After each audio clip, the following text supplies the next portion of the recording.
Hello students, आइए देखते हैं विखंडन होता क्या है।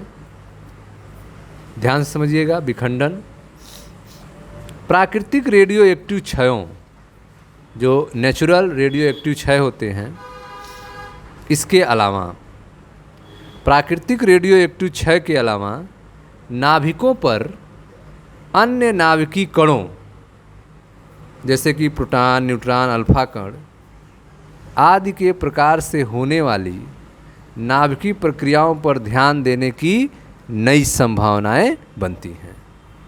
तो आप देख रहे हैं कि जो प्राकृतिक रेडियो एक्टिव क्षय होता है उस पर ध्यान देने की ज़रूरत है ही। इसके साथ साथ जो है नाभिक पर जो नाभिकीय कण टकराते हैं जैसे कि प्रोटॉन, न्यूट्रॉन, अल्फा कण, इनके टकराने के कारण जो नाभिकीय प्रक्रियाएं घटती हैं यह एक नई संभावनाएं बनाती हैं। प्राकृतिक रेडियो एक्टिव क्षय के अलावा नाभिक पर अन्य नाभिकीय कणों जैसे प्रोटॉन, न्यूट्रॉन, अल्फा कण आदि के प्रकार से होने वाली नाभिकीय प्रक्रियाओं पर ध्यान देने से नई संभावनाएं बनती हैं। विखंडन एक महत्वपूर्ण न्यूट्रॉन प्रेरक नाभिकीय प्रक्रिया है। विखंडन भी क्या है? एक न्यूट्रॉन के द्वारा प्रेरित किया जाने वाला नाभिकीय प्रक्रिया है। विखंडन एक महत्वपूर्ण न्यूट्रॉन प्रेरक नाभिकीय प्रक्रिया है। विखंडन के उदाहरणतः विखंडन का अगर उदाहरण देखा जाए तो जब किसी यूरेनियम समस्थानिक 92 यूरेनियम 235 पर न्यूट्रॉन से प्रहार कराया जाता है, न्यूट्रॉन से टक्कर कराया जाता है, तो यह दो माध्यमिक द्रव्यमान वाले नाभिक खंड में विखंडित हो जाता है, टूट जाता है। ठीक है। तो जब यूरेनियम के समस्थानिक 92 यूरेनियम 235 पर न्यूट्रॉन से टक्कर कराया जाता है, 0N1 से टक्कर कराया जाता है, तो यह दो माध्यमिक नाभिक में टूट जाता है। ठीक है। यह न्यूट्रॉन आके ऐड होता है जिससे 92 यूरेनियम 236 में बदलता है। फिर यह दो भागों में तुरंत टूट जाता है, बेरियम और क्रिप्टन में। 56 बेरियम 144, 36 क्रिप्टन 89 में, और 3 न्यूट्रॉन मुक्त होते हैं। इससे क्या हो गया? 3 न्यूट्रॉन मुक्त होते हैं और यही 3 न्यूट्रॉन आगे 3 यूरेनियम को फिर तोड़ने का काम करते हैं। ठीक है। तो विखंडन एक महत्वपूर्ण न्यूट्रॉन प्रेरक नाभिकीय प्रक्रिया होती है। न्यूट्रॉन के द्वारा स्टार्ट होने वाली प्रक्रिया है। ठीक है। उदाहरण के रूप में आपने देखा है कि यूरेनियम का समस्थानिक है 92 यूरेनियम 235। इस पर जब न्यूट्रॉन से टक्कर कराया जाता है, न्यूट्रॉन से प्रहार कराया जाता है, तो यह दो माध्यमिक द्रव्यमान वाले नाभिक में टूट जाता है, बेरियम और क्रिप्टन में। इसी क्रिया में माध्यमिक द्रव्यमान वाले नाभिक के भिन्न युग्म भी उत्पन्न हो सकते हैं। ठीक है। इसी प्रक्रिया में जो माध्यमिक द्रव्यमान वाले नाभिक हैं इनके अलग युग्म भी उत्पन्न हो सकते हैं। जैसे 92 यूरेनियम 235 पर न्यूट्रॉन ने टकराया जिससे 92 यूरेनियम 236 बना और यह टूट गया एंटीमनी और एनबी में, एसबी और एनबी में, और 4 न्यूट्रॉन मुक्त हुए। ठीक है। तो आप देख रहे हैं कि जो माध्यमिक द्रव्यमान वाले नाभिक के ग्रुप में भी यह बदल सकता है, एसबी और एनबी में। एक अन्य उदाहरण देखें, जैसे यह यूरेनियम 235 है, न्यूट्रॉन ने टक्कर मारा जिससे जेनान और स्ट्रांसियम बना, जेनान और स्ट्रांसियम बना, 2 न्यूट्रॉन मुक्त हुए।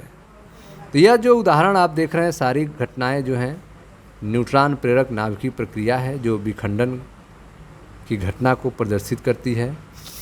ठीक है। ये विखंडित उत्पाद जो हैं विखंडन के बाद जो बन रहे हैं, ये विखंडित उत्पाद रेडियो एक्टिव नाभिक होते हैं। ठीक है। ये विखंडित उत्पाद रेडियो एक्टिव नाभिक होते हैं और इनमें तब तक बीटा क्षय का क्रम चलता रहता है जब तक कि अंत में अस्थायी खंड प्राप्त न हो जाए। ठीक है। तो ये विखंडित उत्पाद रेडियो एक्टिव नाभिक होते हैं और इनमें बीटा क्षय का क्रम स्टार्ट हो जाता है। इनमें तब तक बीटा क्षय का क्रम चलता है जब तक यह अंत में अस्थायी खंड प्राप्त न हो जाए।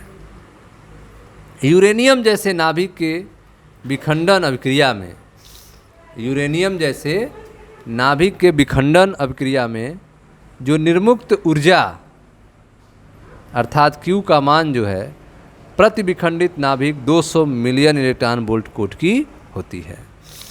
यूरेनियम जैसे नाभिक के विखंडन अभिक्रिया में निर्मुक्त ऊर्जा का मान जो है Q मान प्रति विखंडित नाभिक 200 मिलियन इलेक्ट्रॉन वोल्ट की कोट की होती है। ठीक है, इसका आकलन हम ऐसे करते हैं। माना एक नाभिक का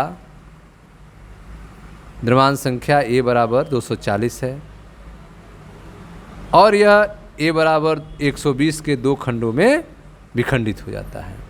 तब A बराबर 240 नाभिक के लिए जो प्रतिन्यूक्लियन बंधन ऊर्जा EBN होती है वह 7.6 मिलियन इलेक्ट्रॉन वोल्ट होती है और A बराबर 120 वाले विखंडित नाभिक के लिए प्रतिन्यूक्लियन बंधन ऊर्जा लगभग 8.5 मिलियन इलेक्ट्रॉन वोल्ट होती है। ठीक है, तो इस तरह से प्रतिन्यूक्लियन बंधन ऊर्जा की लब्धि जो है लगभग 0.9 मिलियन इलेक्ट्रॉन वोल्ट की है। अतः बंधन ऊर्जा में कुल लब्धि कितनी होगी, तो 240 × 0.9 अर्थात 216 मिलियन इलेक्ट्रॉन वोल्ट की होगी। ठीक है, तो बंधन ऊर्जा में कुल लब्धि जो होगी वह 216 मिलियन इलेक्ट्रॉन वोल्ट की होगी। विखंडन की घटनाओं की विघटन ऊर्जा पहले क्षय उत्पाद तथा न्यूट्रॉनों की गतिज ऊर्जा के रूप में संलग्नित होती है। विखंडन की घटनाओं की विघटन ऊर्जा जो है वह पहले क्षय उत्पादों तथा न्यूट्रॉनों की गतिज ऊर्जा के रूप में संलग्नित होती है। अंत में यह आसपास के द्रव्य को हस्तांतरित होकर ऊष्मा के रूप में दिखाई देती है। ठीक है, तो अंत में यह आसपास के द्रव्य में ट्रांसफ़र हो जाती है और ऊष्मा के रूप में दिखाई देती है। नाभिकीय रिएक्टर में नाभिकीय विखंडन ऊर्जा से विद्युत उत्पादन होता है। ठीक है, तो नाभिकीय रिएक्टर में नाभिकीय विखंडन ऊर्जा से विद्युत का उत्पादन होता है। परमाणु बम में विमुक्त होने वाली बृहत ऊर्जा जो है अनियंत्रित नाभिकीय विखंडन से ही उत्पन्न होती है। परमाणु बम में विमुक्त होने वाली जो बहुत बड़ी ऊर्जा की मात्रा है वह अनियंत्रित नाभिकीय विखंडन से ही उत्पन्न होती है। ठीक है, आगे आने वाले भागों में नाभिकीय रिएक्टर के बारे में क्या इसका कार्य है आगे चर्चा किया जाएगा। ठीक है, तो यह आपने देखा विखंडन के बारे में। विखंडन मिलते हैं नेक्स्ट वीडियो में जहां हम लोग नाभिकीय रिएक्टर की चर्चा की जाएगी। Thank you.